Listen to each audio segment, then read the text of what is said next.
Olá para todos, sejam bem-vindos e vamos a um vídeo no canal. Eu vou fazer um vídeo refutando o Silas Malafaia, falando acerca do dízimo. Ele tentou provar o dízimo no Novo Testamento, mas só que o problema é que ele usou o livro de Mateus para provar o dízimo no Novo Testamento. Já você vai ver o vídeo aqui. Então ele usou o livro de Mateus para provar o dízimo no Novo Testamento. Mas só que o livro de Mateus é Velho Testamento e não Novo Testamento. Os 4 evangelhos, Mateus, Marcos, Lucas e João, pertencem ao Velho Testamento. Eles foram escritos quando era Novo Testamento, mas toda a história que se sucedeu ali é Velho Testamento. Narra a história de Jesus quando era Velho Testamento. O Velho Testamento encerrou na cruz, quando Jesus disse está consumado. A nova aliança começou em Atos 2. A partir de Atos 2, você não vê ninguém dando dízimo e nem mandando dar. Eu vou pôr aqui os trechinhos mais importantes e vou refutando os argumentos dele. Ele sabe, na verdade, que o livro de Mateus não é Novo Testamento. Ele sabe disso. Veja aí. Se o dízimo é só para o Velho Testamento, não pode ter texto no Novo sobre dízimo. Como diz o outro, a casa vai cair. Vamos lá? Quando os fariseus tentavam surpreender Jesus em Mateus 22, 21, chegaram com uma moeda e disseram, né? Mateus 22, 21. Fizeram uma pergunta primeiro. É lícito pagar tributo a César? Jesus disse, as fins da moeda de quem? É de César. Aí Jesus foi uma sentença. Dai a César o que é de César e dai a Deus o que é de Deus. Onde é que Jesus está falando isso? Dai a César o que é de César e dai a Deus o que é de Deus, não está falando de dízimo. O assunto ali é tributo. Tributo. Eles perguntaram para Jesus se era lícito pagar tributo. Jesus disse que sim, era para dar a Deus o que era de Deus e a César o que era de César. Ainda que o assunto fosse dízimo, não teria problema nenhum dar a Deus o que era de Deus, porque aquilo ali era Velho Testamento. Estava falando com os judeus. Os judeus seguiam a lei mosaica e davam o dízimo.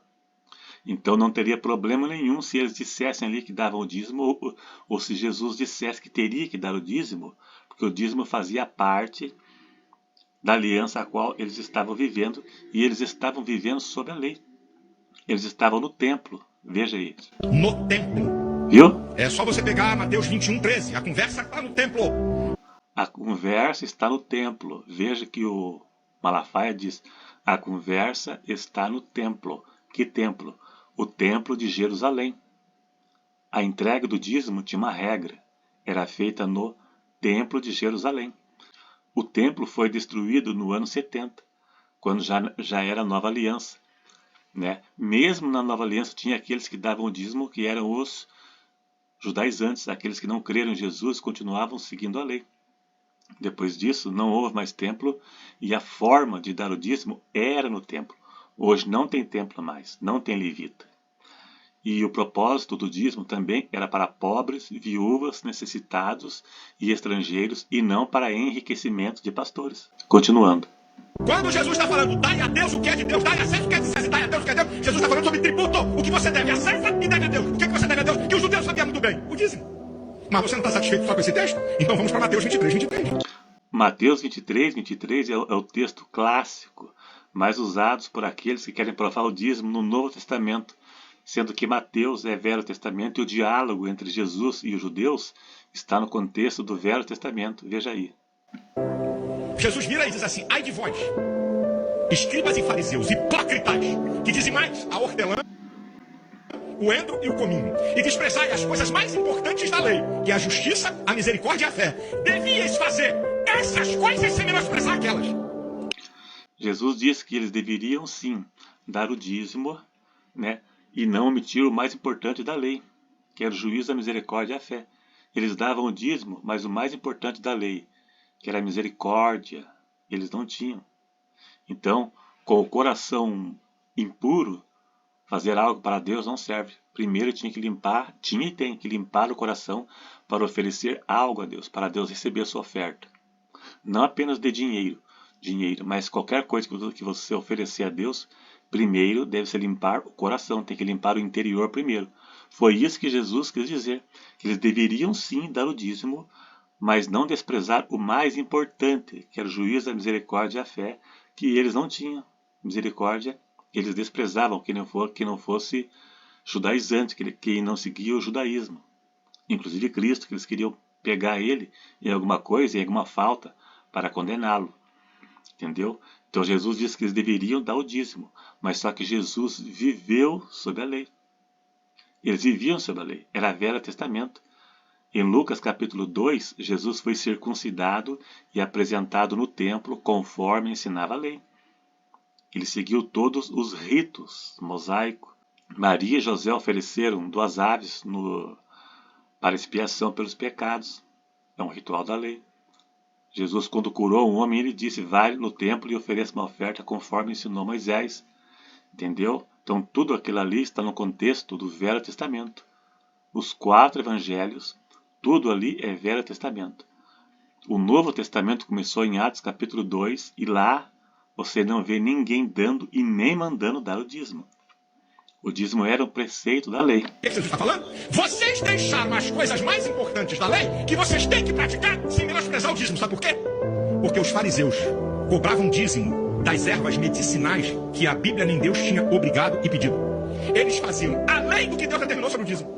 Esqueciam. Eles eram mais exigentes naquilo que Deus não determinou e ignoravam aquilo que era o principal. Então Jesus estava dando uma lapada neles, dizendo: olha, o dízimo vocês não podem ignorar, mas as coisas mais importantes...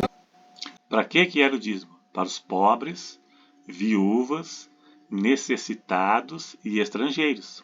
Será se as igrejas hoje cumprem a forma de dar o dízimo conforme ensinava a lei? Não era para enriquecimento, não era para comprar camisa de grife, não era para comprar carro blindado, não era para comprar mansão e não era para viagens ao exterior em família com o dinheiro do dízimo. Ou seja, para proveito próprio. O dízimo não era para proveito próprio. As igrejas não dão o dízimo conforme ensinava a lei. O dízimo do 3º ano era para pôr na porta do templo o dízimo do ano inteiro, para os pobres, viúvas, necessitados e estrangeiros se fartarem daquilo ali. Igreja nenhuma faz isso.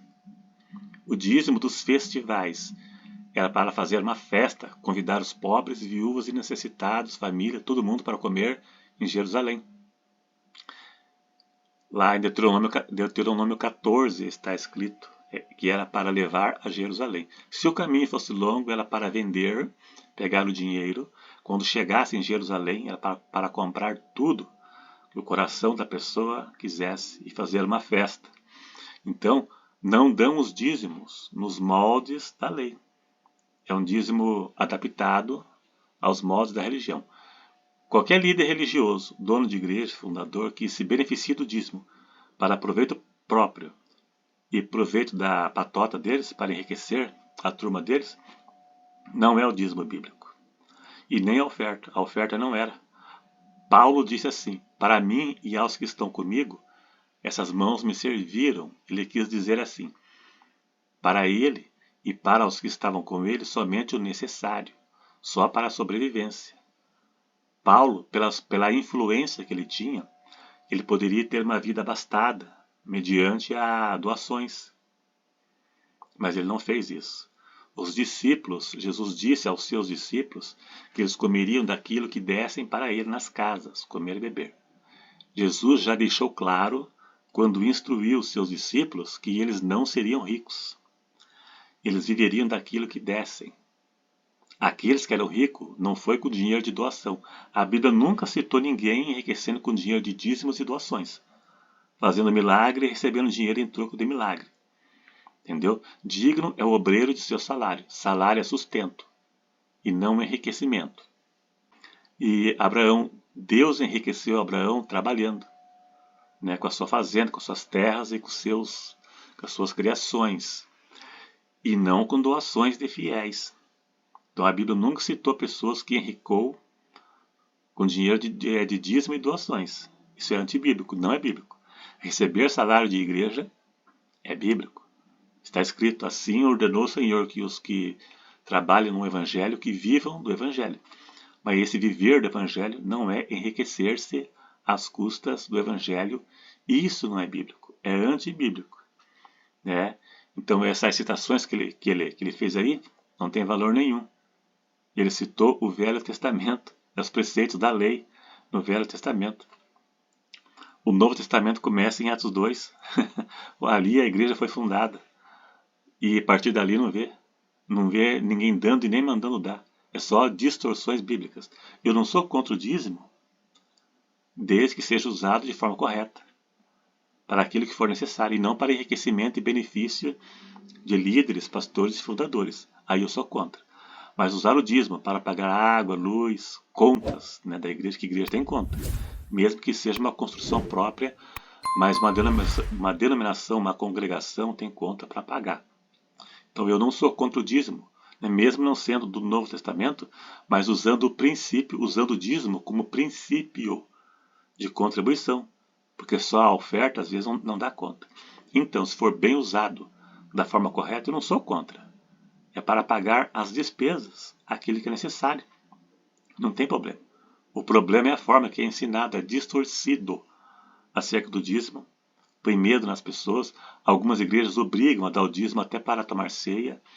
Algumas igrejas conhecidas, os pastores e cooperadores, obreiros, são obrigados a dar o dízimo. São obrigados, entendeu? Então eu sou contra a manipulação e a exploração do dízimo. É isso que eu sou contra. Mas se for de forma correta, pedido de forma correta, recebido e usado de forma correta, sem constranger ninguém e sem obrigar ninguém a dar, não sou contra. Então o vídeo foi apenas uma refutação, sem baixaria nenhuma, sem ofensa nenhuma. Se gostou, dá um joinha. Se não for inscrito, se inscreva e até o próximo.